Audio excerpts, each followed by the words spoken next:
What's good, Atlanta? This is the Blog and Dirty podcast, where Dirty Bird is the word if you haven't heard. I'm your host, John Buhler, lead writer for FanSided. Before we begin today, I want to give you guys a little bit of upkeep here. We're going to be changing the format of the show going forward after this episode.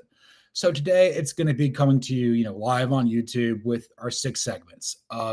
Beginning on Sunday afternoon after the Falcons-Patriots game, I'm going to be doing a recorded recap show that will go up on YouTube after I've kind of gone through with it. If you follow along with what Cody Williams and I do on false start, it's going to be 3 yards in a cloud of punts. So we're going to do run, pass, punt to kind of react to that game. And then I think we're going to do another show on Wednesday during the week, which will kind of be more of a preview for the game going ahead. So this game will be this episode will be a bit of a reaction to the Dolphins game and a preview to the Patriots game. Whereas on Sunday, it's going to be a reaction to the Patriots game. And then I think on Wednesday, it's going to be, a preview ahead of the Colts game. Again, I think this is something that producer Sean and, head of video Hunter believe this is a good thing for the show. Again, creating more content, being a little bit more engaged. Again, I have a firmer grasp of what we're doing behind the scenes here. So I think it'll work out. I think it'll allow us to really grow the show and really get more into the nitty gritty here with our Falcons fandom here. Besides just, coming to you guys once a week, it'll be twice a week now. So instead of once a week for 45 minutes or so, it'll be twice a week for about 30 minutes. So, a little more content from me. Get to hear me talk a little bit more. Can't get to see me really react in real time after the Falcons win or lose, which I think, you guys have not really always been privy to. But it'll be fun. So I'm looking forward to this. The blessing from the video team here. Can't really complain at all. But let's get started complaining a little bit. Let's do some vibe check. How should we feel about the Falcons after the Miami Dolphins disaster? Okay. Here's what I'll say. We should feel terrible because it became painfully obvious to anyone and everyone watching the game, both near and afar, that this franchise is just so poorly coached. And I'll get to that here in a few more segments. But the Falcons are a team that are capable of beating anyone in the league and also losing to everyone in the league. This is a team that beat the Bills on prime time at home and then laid an egg versus the Dolphins in a game that Atlanta really needed. They are losing ground versus the Buccaneers. The Panthers are playing much better football than we are. The Saints are kind of, in the doldrums right now. They've effectively pivoted from Spencer Rattler to Tyler Shuck. And again, we'll see what happens there in New Orleans. But this team was built this year to make the playoffs. We gave our number 1 pick next year to the LA Rams for James Pierce Jr. And again, I'm in favor of making that move if you think you're going to be a better football team, but I just don't trust the people making these decisions. The players are good. The players are playing hard. I don't necessarily know if they're being put in the right position here. So it was brutal. If we would have done a reaction show, you would have had to bleep out everything I said besides mother and whole with how horrible of a game that was versus the Dolphins. Worst loss of the season, worse than the Panthers. It was because the Panthers, it was a division game. You knew that playing on the road in Charlotte, the Panthers were desperate. They had to figure it out. And once again, Raheem Morris just completely overlooked the opposition, completely mailed it in. Like this guy's not a head coach. And I think everybody watching this team knows that. And right now, man, just have Jeff Ulbrich and TJ Yates run this team at this point. What are we doing? So the vibes are not good. Vibes could not be vibes we had after the Panthers lost in week 3. And again, I told you that was going to potentially happen. This one completely caught me by surprise. This was supposed to be the easy part of the schedule for the Falcons to take advantage, and they didn't do it because of the effing Falcons, and this is what they do. But you know what? I'm going to try to turn a new leaf, try to be positive here. Again, I can't deal with tough losses to Florida and then the Patriots in back-to-back days with my fandom, basketball season starting. But the good news is the Dodgers lost last night, so they're down, I think it's 2-2 there in the World Series, one day closer to Danny Lehman becoming the head coach of the Atlanta Braves, or the manager, if you will. So maybe that's good for me. So vibes aren't great. Can't really blame it here, but we'll try to be positive when it's very hard to right now.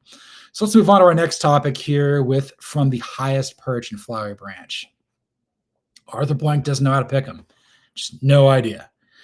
And it also seems as though his other team, Atlanta United FC, is going to potentially bring back Tata Martino, the one manager who was worth a damn in soccer, the guy who won MLS Cup for this team back in 2018, I think. So it's just more of the same under Arthur Blank. And I understand he's an octogenarian or near enough. It's going to be the same for as long as he owns this franchise, unfortunately. And I think the hardest part about it is he's done so much good for the Atlanta community and Atlanta sports, and he really wants to win. But I always kind of feel that his personality has people kind of on, pins and needles up there in Flowery Branch. And I think it affects the players on the field, and I think it also affects the coaches. Look, the old adage is, A's hire A's and B's hire C's. And what do C's hire? They hire F. So for as much as we want to believe that Arthur Blank is an A owner, he's not. He's a B owner. He hired a C head coach, and the C head coach hired a D or an F offensive coordinator, Zac Robinson. That's where we are right now. I do think Terry Fontenot survives this. I don't put any of the blame of this on him this season, although J.D. Bertrand sucks hellacious ass and should not be on the football field other than special teams. Every time I see him out there with his Guardian helmet on, I'm like, just go after the big dumb doofus from Notre Dame at Blessed Trinity. Like, we shouldn't be struggling this bad to stop the run because Divine Diablo broke his forearm. Like, it shouldn't just, like, the balloon shouldn't, all the air shouldn't come out of the balloon here. Again, this was a guy who was a draft pick. This is a guy who played at Notre Dame. They know how to play there, but apparently he just isn't fleet of foot. Look at Xavier Watts. He's been fantastic since he's played here. He's not, dripping with athleticism, but he makes it work. Bertrand, I know he tries hard, but it's like Croy Bierman out there. It's just kind of like you're kind of over your skis here, man. But look, this comes back to Raheem Morris, and this is probably the one thing that drives me the most absolutely insane about this team right now. The exasperated gasp of that tells you everything you need to know. Every time the Falcons are going up against a head coach who is equal caliber or better, Raheem Morris shrinks. Like when we play somebody who is of a quality head coach, someone that I have some modicum of respect for, he comes up short, particularly if it's from the same coaching tree. You're playing the 49ers. Kyle Shanahan's a better head coach. Robert Saleh was not a better head coach than Raheem Morris. He was not very good, but he's a fantastic defensive coordinator. He beat the Falcons in Sunday Night Football 2 weeks ago with a bunch of Jags. And, you didn't have Nick Bosa out there. You didn't have Fred Warner out there. And you still beat us. And then, also with Mike McDaniel, a guy coaching for his job, effectively there in Miami, just ran circles around Morris. This is a guy who has led the Dolphins to the playoffs. Again, the Dolphins are inherently dysfunctional as an organization, a franchise, but Morris got out-coached again. This is why we have the issues with Carolina, because Dave Canellis is just a better coach than Raheem Morris. I've been saying that for years. There are other coaches out there like who you think might be better than Morris, but like they're ones where people can like poke holes at. Dan Quinn, Todd Bowles, Sean McDermott. I think Kevin O'Connell is a really good head coach. I just think that Kwesi's not a good GM, and that's kind of proving out there in Minneapolis with the Vikings. But you look at Arthur. This goes back to Arthur Blank. He's done this every time. He fired the best head coach, the most talented head coach we had, and Dan Reeves. Rest in peace. Because Michael Vick broke his leg. Like, what are we doing? This is a guy that, he might have been Jeff Fisher of some capacity here for the Falcons, but he was good. This is a guy that had a lot of respect and cachet across the league. He was John Elway's head coach in the Broncos for a while. Then Mike Shanahan eventually won and took over there. Then you bring in Jim Mora Jr., who's a good head coach. He's having success at UConn, but he's having success at UConn. Didn't really work at the NFL. Kind of thought he was bigger and better than the job he had, and it proved out that the NFL quickly forgot about him. Then you move on to Bobby Petrino, who is right up there with Brian Kelly of being one of the worst human beings who's a head coach in college or pro football. Bobby Petrino is now the interim at Arkansas after being let go of Arkansas with a hog. People will forgive you for anything. Mike Smith was a good man. I'll always give Smitty credit for that. Always could find good coordinators. Again, the fact that his brother-in-law is Brian Billick, the former longtime head coach of the Ravens and everything like that. Um, I know obviously the game kind of passed Smitty by. Didn't really have a great feel for the pass rush, defensive backs, could stop the run. Uh, did a good job here, but obviously, the 13 to 14 seasons were too much for him to overcome, and they move on. They bring Dan Quinn in here, or he brings a bunch of slogans and a bunch of Pete Carroll repackaged nonsense. It worked for a while, and then it fell apart. We had Raheem Morris as the interim. Kind of felt like he kind of put out, some of the fires there. They ended with Dan Quinn, and then you bring in Arthur Smith. I initially liked that hire because I thought he was an offensive mind, but he was just kind of an entitled rich kid who was very mean to the media. Initially, I thought it was funny, but then I realized that it was just kind of I'm not going to say who he kind of reminds me of, but there were things about that where it turned very quickly. Raheem Morris was like your sixth best choice, and you hired that. Granted, I'm glad we didn't hire Belichick. Wish we could have gotten Harbaugh, although he's a psychopath. But maybe you could have gotten Vrabel. I don't know, a guy who's going to potentially beat us like a drum here this week. But that the whole Arthur Smith of it all, maybe you couldn't do that. And the worst part about it all is I don't necessarily think this is going to be a very good coaching carousel cycle in the NFL. I think it's probably the weakest candidate pool in a while. The best guy you could probably hire, in my estimation, and again, I could be wrong with this. Maybe Brian Flores is a really good candidate there for the Vikings. We'd hire him. I mean, we'll hire anybody. I think Joe Brady for the Bills could be an interesting candidate as well. I don't necessarily know if I'd give Brian Callahan an opportunity to be the head coach, but he's a really good offensive mind. Just trying to go across the board here. I mean, again, I cover more of the college football than the NFL these days, so I'm not as tied in to who really are the rock star coordinators. But I don't really definitively see it, and that kind of proves my point here. Morris might get another year here to do this because the candidate pool is not good. I'm just struggling to find who's really going to take this job. The Titans' job is already opened up. I mean, maybe hire Stefanski from the Browns if he's let go. Is that going to be an improvement? Potentially. But again, I don't really have a good grasp on that. I will say though, having Michael Penix Jr. gives this team a little bit more cachet with other people potentially wanting to come here and be the head coach of the Falcons. But we can't sneak something past us anymore. This fan base has gotten too smart. This fan base has been tortured for too long. And again, I think at this point, I don't necessarily think this team's going to make the playoffs, but they'll win a few more games, but it'll probably be more of the Arthur Smith 7-10 BS that we've just kind of gotten accustomed to. Again, the Dolphins loss, that was unforgivable. That was quite damning. And move on to the next topic here with you like that big.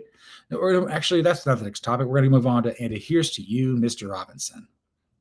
Just go back to Stillwater, man. Let's stop wasting our time. Look, he's the betting favorite to be the head coach at his alma mater of Oklahoma State. Mike Gundy should have been let go after last year. Oklahoma State is, without question, one of the 4 worst jobs in the Power 4 right now. I would say Bill O'Brien's doing a terrible job in Boston College. Luke Fickell's a disaster in Wisconsin. I cover that every day. And then I don't even know who's fourth. Maybe Mike Norvell in Tallahassee. That's pretty bad. They don't win league games under him anymore. But Zac Robinson, look, this is a guy that I thought could conceivably be an NFL head coach.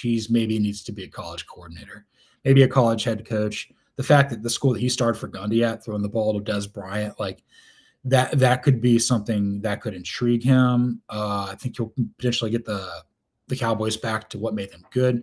But then again, the only time the program's ever really been good is if Mike Gundy's involved. Whether he's playing quarterback, handing the ball off to Thurman Thomas or Barry Sanders, being the offensive coordinator under Les Miles and then taking over for Les Miles and having a 2-decade-long run of a lot of excellence. But what's happening with Zac Robinson, and I forget exactly who put this out there for us. It could have been Josh Kindle of The Athletic. It could have been somebody. It could have been Kevin Knight of The Falcoholic. Again, I can't really recall who said this, but Raheem Morris has said he doesn't plan on making any changes because, look, I think he kind of knows that his staying power in Atlanta is tied to this coordinators. He's got a really good one on defense, and Jeff Ulbrich. I think we've all seen that come to fruition this year. He's hoping that Zac Robinson can turn a new leaf and improve. But like for the most part, for every one good game he calls two bad ones. And I think that like the offense runs through the fellow Bijan Robinson here. But like the fact that Penix is not throwing the ball with confidence between the hash marks, the fact that London's beat up. Pitts has had a great year. I'll give Pitts that. Mooney hasn't quite factored into the equation here yet. Coming back from his injury, Ray McLeod's been let go. Kadir Al-Hajj is more of a special teams guy. You're trying to force Casey Washington and Davis Sills in there to potentially be the number 3. It's not really working out as much as you would hope. Offensive line's done a pretty good job for the most part. I can't really, dunk on, Elijah Wilkinson playing, being forced into an action when Caleb McGarry's hurt. But the play calling continues to baffle me. There's things where there's no rhythm and timing and sense to it.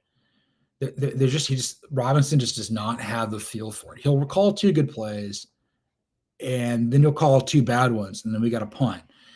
And, you kind of put yourself in situations where like, okay, are we going to get in field goal range? Can Parker Romo actually make this?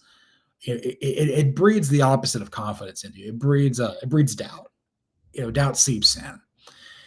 And unless Bijan Robinson's able to run all over the place, or if Drake London just decides to take over, or if Penix is just really on his P's and Q's there, the offense is really the thing that's hurting this team from taking that next step. I think special teams had a really bad game versus the Dolphins this past week. Special teams it's not our forte right now, but it's not the reason we're losing. I think it's just because the offense has sputtered. And, the defense has been good, but like defense is a year-to-year, week-to-week proposition. Like you can't bank on your defense being good every single week and every single season unless you're a franchise where it's baked into you, like the Steelers, the Bears, the Jets. Those are probably the 3 historically where like that's kind of been their bread and butter, because the Bears offense is rarely good. Jets is never good. And then the Steelers, the offense is always complimentary at best. Maybe the Buccaneers in some capacity too, but like they've become more fun offensively, with Tom Brady, Jameis Winston, Baker Mayfield. Like those guys have brought a little bit more of a vertical component to what they want to do down there in Tampa. But Zac Robinson needs to float on down to Stillwater and ride a pack of dogs and get out of this building. It's a disaster. You thought you'd hire a McVay Shanahan guy, and you got a guy that it just doesn't work. I wish him the best at his next job, but it's not working out here. And I think the sad part is we got to be drugged through this for like another 10 weeks. Not looking forward to that, but this is the reality that we are living in here. Let's move on to the second half of our show with you like that big Penix energy. Kirk Cousins' play on Sunday proved that this is Michael Penix Jr.'s team now and forever going forward. Look, I think the rest of the NFL knew what the Falcons didn't want to admit when Kirk's kind of cooked. And you lost 34-10 at home. You're playing a team that was like 1-6 dead to rights. Granted, Anthony Weaver called a fantastic game defensively for the Dolphins. I think he did a great job there. Zac Robinson made him look a lot smarter than what he actually was. And then I think also the fact that Tua played well. He spread the ball around pretty good. Falcons couldn't stop the run. Again, they just ran at J.D. Bertrand. He couldn't stop a nosebleed. It's just brutal how that kind of goes. But Cousins didn't really help the team either. I understand that he's on the wrong side of 35 like myself. I understand he's a little bit older than me. I understand he's made a lot of money. I understand he's played great football in Washington, Minnesota, and like maybe a couple of weeks here and there last year for the Falcons. But when I saw him out there, the team looked even slower offensively. There wasn't really like a threat of, Penix, maybe not necessarily taking it himself, but like rifling the pigskin in there into a tight window that Cousins wouldn't attempt. I think it was really the first offensive series where Cousins tries to scramble to his right. Penix would have found a way to extend that, and Cousins just threw it out of bounds. And at that point, I was kind of like, this game could turn here pretty quickly. It could turn for us, on on a dime here. And like, I think at this point, with the trade deadline coming up, you're kind of wondering if Cousins will be dealt. I don't know where to. Maybe he goes to the Vikings because right now in Minneapolis, it's JJ McCarthy, who I think sucks. Max Brosmer, who's I think played at Centennial, right down the road up there in Roswell. He might actually be better than McCarthy. But at that point, like the Vikings, like, can you really trust that? Maybe they bring Cousins back and maybe they go on a run, like a Vikings run. That team's so lame. I'm sorry. It's one of the lamest teams in the NFL. But also Carson Wentz, like I give him a lot of crap because I don't think his head's in the game. He's just trying to die in the field. I think the fact that he had to play with like a separated shoulder for 2.5 weeks, are a lot of respect for me there. I didn't think that he necessarily would, but he was in a lot of pain. And I think when people are playing through some serious injuries here, that just kind of shows that, you are a professional. You are trying to help your team win. And, you couldn't bear the pain anymore. I totally understand. But again, like Penix needs to be healthy. He needs to play versus the Patriots. He needs to start every game the rest of the way. Having Cousins out there showing that he can be healthy maybe adds some level of trade value. But at this point, like, what's he really bringing? I mean, Easton Stick backing up Michael Penix Jr. might actually – the drop-off from Penix to Stick is about the same from Penix to Cousins at this point. What's the what Bill Polian say with Peyton Manning? We don't practice being effed. And we did that, and that's why we deserved to lose to the Dolphins. We didn't take them seriously. It was such a complete indictment of the organization. Like, it was just pitiful. Like one of the there's a game or two every year where the Falcons do this. And this was one, and you see it in real time, and it happens right in front of you, and it just ruins your Sunday. And that was what the Dolphins did. But yes, empower Penix, use whatever money you don't have to pay Cousins for at some point to bring back Kyle Pitts, get a new coach, get a new staff. I don't necessarily know who it's going to be. Maybe that candidate will emerge here, but like the players are good. I trust Fontenot to figure it out. I don't trust Morris or Robinson at all. And done dumping on the Falcons for the time being. Let's go to our penultimate topic with some around the perimeter. Some thoughts about the rest of the league heading into week 9. Again, I'll try to be a little more concise here. AFC East, Patriots and Bills. Patriots have won 5 in a row. Maybe they'll overlook us. They're 4-0 away from home, but only 2-2 in Foxborough. Maybe we can catch them by surprise. Interestingly, that everybody in the AFC East won last week, including the Jets. Also, rest in peace, Nick Mangold. That was tough to watch. Obviously, he was really struggling with some kidney issues and passed away 2 weeks after. Bringing that to our attention here. 41 years old, Ohio State legend, Jets legend, guy who played his tail off for an organization that really wasn't any good. Maybe initially, with Rex Ryan and everything like that. But, heart goes out to everybody up there at Fulham Park and Gangrene and everything like that. AFC North, I've talked to this on Friday with Rich Quinones with On Cue with Rich. Steelers might be giving this thing away. They're 4-3, but there's things about the Bengals, Ravens, and Browns that like lead me to believe they could conceivably catch the Steelers. The Bengals, they lost. They're 3-5, but they did beat the Steelers head to head. That division's not very good. Ravens, we'll see what they become. I think that thing might be cooked. Browns should be a few wins better than what they are. Should have beaten the Bengals, should have beaten the Vikings. And at that point, if you're 4-4, I mean, you're half a game back of the Steelers.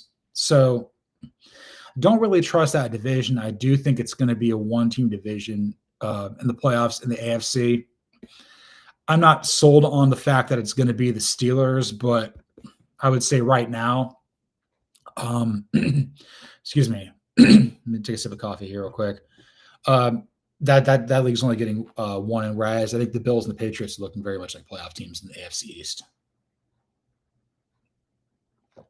AFC South, the best team in the AFC right now is the Indianapolis Colts. They've won 4 in a row. I think, Carly Ursay Gordon, one of 3 sisters of the late Jim Ursay, they're playing great.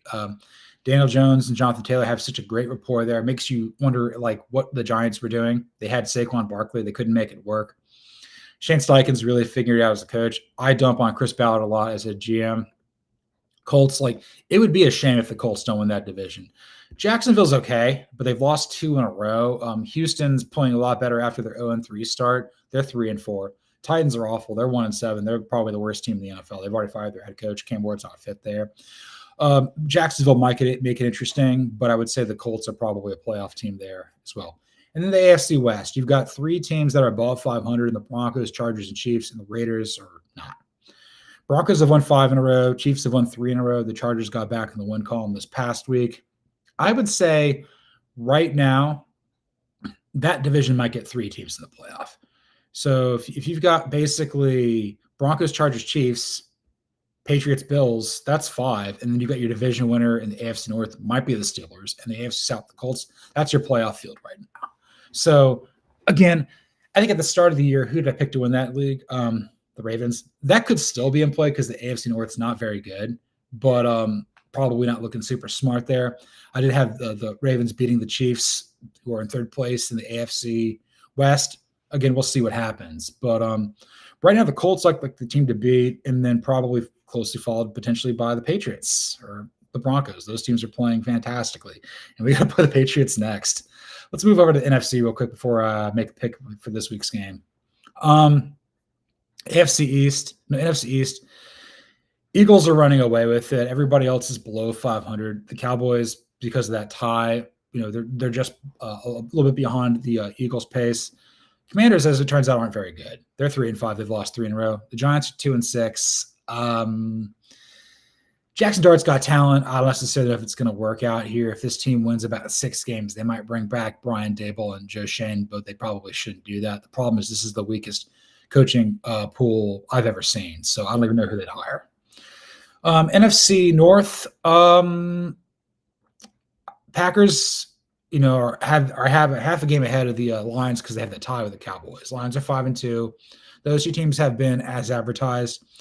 Bears have been slightly better than I expected. It was a little rocky initially with Caleb Williams and Ben Johnson, but they're kind of figuring it out. I think people in Chicago hate Ryan Poles, so this thing is bound to blow up on them at some point. And the Vikings, I have a feeling that this is going to be a rough year for them. And again, I picked them to go 4-13. That may have been a little bit too mean, but that's not a playoff team. NFC West, let's go over there. Really good division. Seahawks, Rams, and 49ers all have 5 wins. The Niners have 3 losses. They just lost, I think, to the Texans. Not looking forward to playing the Seahawks or Rams later. Cardinals are really circling the drain. They're 2-5. They've lost 5 in a row. That was a team that I think a lot of people were picking could conceivably win the NFC West. It's looking more and more like that Jonathan Gannon gets let go. Maybe that costs money for Austin for their job. I think they're decent. Maybe they'd be an upgrade over what Raheem Morris is here, but I don't know. I don't trust the Falcons to make the right decision here. And then our division, I mentioned this already. The Bucs are running away with it at 6-2. Panthers are 4-4. We're 3-4, and the Saints are 1-7. Saints have lost 3 in a row. We've lost 2 in a row. The Buccaneers and Panthers got back in the win column. Tampa's going to run away with this division unless we figure it out. I don't think we're going to. Panthers are decent. They could be a playoff team right now. But I think the problem is the NFC West, and now potentially the NFC North looks loaded. So I think if you're looking at it from this perspective, you're looking at the Buccaneers winning the South and the Eagles winning the East. And then between, the Packers, Lions, Seahawks, Rams, 49ers, and Bears, only one of them is going to miss the playoffs. I would probably lean Chicago there. But again, I don't know how the Seahawks are the hardest team for me to get a gauge on. I think the Rams are good, but I think this is kind of like the last year that they're going to be good. Puka Nacua, please come back and help my fantasy team. So right now the Falcons are kind of heading in the wrong direction here, but I think the fact that you had the head-to-head wins over the Commanders and the Vikings do help you in some instances. Not a lot, but some. So there are wins to be had in your schedule. You got to take advantage. You can't lay an egg like you did versus the Dolphins. You just can't do it. All right, let's move on to our last topic of the day. Let's go with some I saw the line. Let's make a pick against the spread versus the New England Patriots. As far as looking at what this roster has going for it, I think that they've built it up pretty good with Elliott Wolf. Mike Vrabel's a perfect alpha male to be in Foxborough. He's a former player, a really good player, a player who had to, he was a dominant player at Ohio State. Played for the Steelers, the Patriots, and Chiefs. A big heave there for the early Brady Belichick dynasties there. a one-time Pro Bowler, but like, he had to really work and earn that. So I think that he just, why didn't we hire him? Why did we not hire this guy? I told you it was stupid that the Titans fired him. Look at how bad they are since he left. Look at how good the Patriots are since he came in. And, he empowers his offensive players.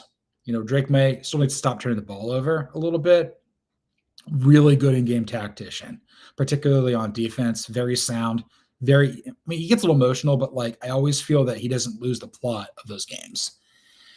But like, the Patriots could be got. I think there's a chance they could conceivably overlook us. But looking ahead at what ESPN Bet has, New England is favored by 6.5, and the over/under is 45.5. And right now, I'm gonna take the Patriots to win and cover 27-20.